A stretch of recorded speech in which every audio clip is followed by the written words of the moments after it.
Here is our last example for free fall. We have Mrs. Stewart now stands at the edge of a cliff 120 meters high. If she throws the tennis ball into the air at 2 meters per second, A, how long does it take to hit the ground? And B, how fast is it traveling as it hits the ground? So I'm going to ignore this part first. We're going to do A and B for the first part, and then we'll revisit that afterward. And I'm going to set up my coordinate system. So I'm going to call the ground y equals 0, and that means we're going to have an initial position at a positive 120 meters because that's upwards from that y equals 0 point. You could call the initial position, that top of the cliff, y equals 0, but then you would have to call that ground a negative 120 meters because it is below that 0 point if you wanted to do it that way. It makes more sense to me to do it this way, though. It's, to each their own. So the cliff is 120 meters high, and then I throw the tennis ball into the air. So upwards into the air at 2 meters per second. So those are our two givens. We have an initial velocity of a positive 2 meters per second because I said upwards is positive by saying the ground is 0 and y initial is 120 meters. So because upwards is positive, that means it's a positive initial velocity. And I want to know for part A, how long does it take to hit the ground? So I want to know the time, right? So A, t equals question mark. Now, the other thing that I know about this is that the acceleration of gravity is a negative 9.8 meters per second squared, and that's negative because I said upwards is positive. Now this y initial and then the ground will be y final. That's my delta y. Remember, delta means change. So that is final minus initial, which is 0 minus 120 meters. So my delta y is equal to a negative 120 meters, which makes sense, right? Because we're going down 120 meters. So that should be a negative number. All right, so let's look at letter A. We want to know how long does it take to hit the ground.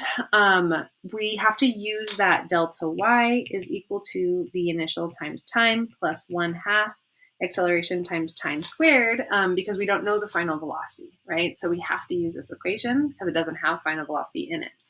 Now we can see when we plug in our numbers, we have a quadratic. So I have a negative 120 from my delta y. My initial velocity is a positive 2 meters per second times time plus 1/2 acceleration, which is a negative 9.8 times time squared. I dropped all my units. I know I'm very bad. I tell you guys not to do that. I am sorry. And then here we end up getting negative 120 equals 2t minus 4.9 t squared. I like my a term in the quadratic formula to be positive, so that's that 4.9. So I'm going to put everything on the left-hand side. So add 4.9 to both sides, subtract 2t from both sides. So we get 4.9 t squared minus 2t minus 120 equals 0. And then with our quadratic formula, we get x equals a negative b. So that's negative 2. A negative and a negative is a positive. So we get 2 plus or minus square root b squared, which is 4. 2 times 2, or negative 2 times negative 2, minus 4ac all over 2a. And so to solve, I do everything under the square root first. So 4 minus parentheses 4 times 4.9 times negative 120. We end up getting 4 minus, I did it wrong in my calculator. We get under the square root, we get 2,356, and then I'm going to take the square root of that. And then I like to write it down at this point because I want to talk a second about time. So we get 2 plus or minus 48.54 divided by 2 times 4.9, which is 9.8. Now, for time here, we know with a quadratic formula, we get 2 answers, right? Now, because the quadratic formula here is solving for time, we only want a positive answer because it doesn't make sense for us to go back in time before we started like our stopwatch. Okay, so we have to have a positive answer here, which means that we're going to throw out the minus. So we throw out the 2 minus 48.54 because we'll get a negative answer from that. So all we want is the positive. Okay, and so we get 2 plus 48.54. So I'm adding 2 to this, and then dividing by 9.8. And we end up getting x equals 5.157 seconds. Okay, so that's our time.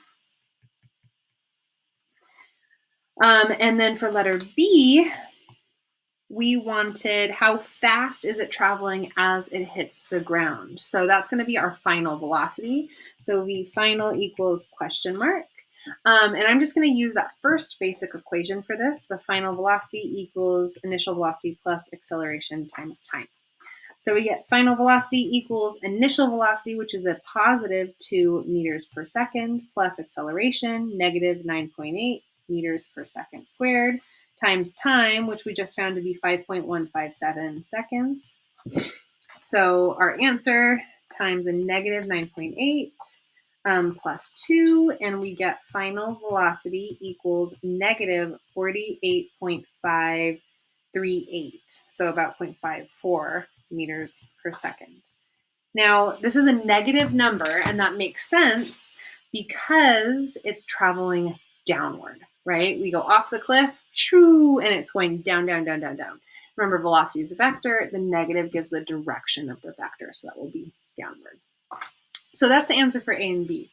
Now let's see what happens if instead I throw the ball downward at 2 meters per second. So instead of throwing it upward at 2 meters per second, I'm going to throw it downward from the same height at 2 meters per second. So what that tells us is that if I throw the ball down at 2 meters per second, my initial velocity will then be negative 2 meters per second instead of positive 2 meters per second. Because again, that negative just gives us the sign. So it's the same givens, but just we're switching one sign. So we're switching this right here, right? I now have a negative 2t. I have a negative 2t right there. And then that means that when I put everything onto the left-hand side to do the quadratic formula, I have a positive 2t, okay? So when we do the quadratic formula, we have x equals negative b. And so now since it's positive, that will be a negative b, plus or minus square root b squared minus 4ac all over 2a. Again, this is a negative b, okay? And so now instead of getting this time for the second part, we now have a negative 2 plus 48.54. Again, we can't subtract 48.54 because that will still give us a negative time, so we still have to add it. But now instead of getting the 50.54 on the top, we're going to get 46.54 on the top. All right. Does that make sense to everyone? I hope. So I want the full thing in my calculator, so I'm just going to do all the math in my calculator. And then I'm going to add negative 2. So I get 46.54 on the top, and then I'm going to divide that by 9.8. And I end up getting t equals 4.7488. So 4.749 seconds. You can just round that to 4.75. That's totally fine. I'm just taking a few extra decimals because I want to show you something for the second part. So I have my new time, and it makes sense that it's lower than the first time because instead of throwing it upwards and we get that whole extra time that it's in the air above my hand, instead of throwing it upwards, I'm now throwing it downwards. So it's going to reach the ground faster than it did the first time. And then now for part B, again, we're looking for final velocity. I'm going to use the same equation, except again, I have a negative 2 meters per second for my initial velocity. And then instead of this time right here, I get 4.749 seconds. So I get a negative 2 plus negative 9.8, I open parentheses, times negative 9, and then negative 9.8, not times, times 4.749. And then for my final velocity here, for the second one, I get a negative 48.54 meters per second also. And you might be thinking, what? Like, I was expecting it to be a greater number because you're throwing it down instead of throwing it up, right?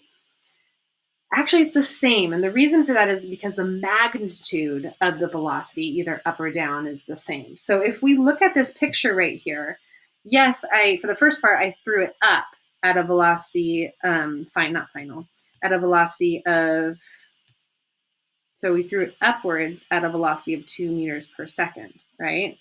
Now, as it comes back down to that same place where I threw it up into the air, because the acceleration of gravity is constant, it's actually going to have the same magnitude of velocity, but just the opposite direction. So it goes up, up, up, up, up. It's 0 at the top, the velocity, and then the acceleration of gravity is going to speed it up, speed it up, speed it up. So when it passes me as it's going back down, like where I threw it down the second time, that velocity initial, or just that velocity at that point, is going to be the same magnitude, but just the opposite direction. So the velocity at this point is going to equal a negative 2 meters per second, which is why the second time when we had that throwing down at 2 meters per second, you get the same final velocity at the bottom. Because after I threw it up, it doesn't just stop when it comes back to me and then it's dropped, right? It has a velocity as it's going down, and it has the same magnitude of velocity. It's basically a mirror image when it goes up and then comes